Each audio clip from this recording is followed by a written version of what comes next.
There are a number of ways that a client can get into a dispute with HMRC. Normally it's by way of VAT inspection, that's the most common one. But there are a number of other ways. Voluntary disclosure, it could be that a return has caused a repayment and HMRC telephone you.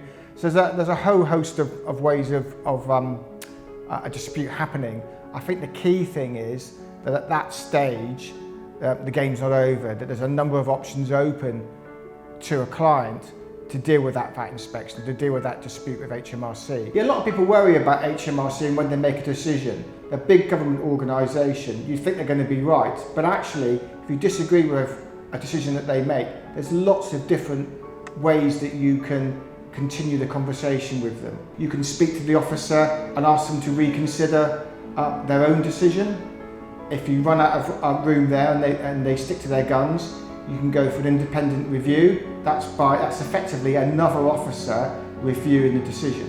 In between all of those stages, you can go for something called an alternative dispute resolution, which is a fairly new sort of thing, but it's where you sit around a room with the original officer and just talk about, is there a compromise that both parties could come to.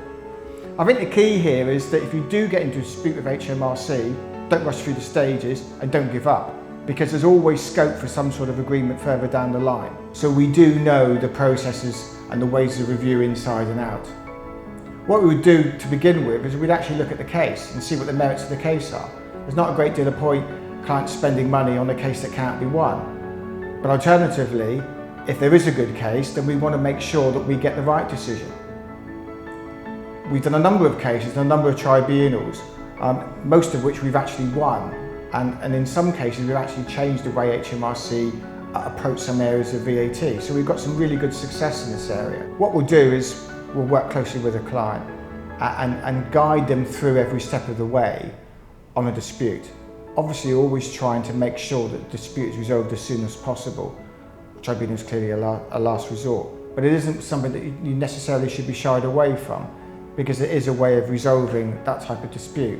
So I think the key is, if you do have a dispute with HMRC, take professional advice as soon as you possibly can, because we'll be best placed to tell you what your chances of winning are and the quickest way to resolve the issue.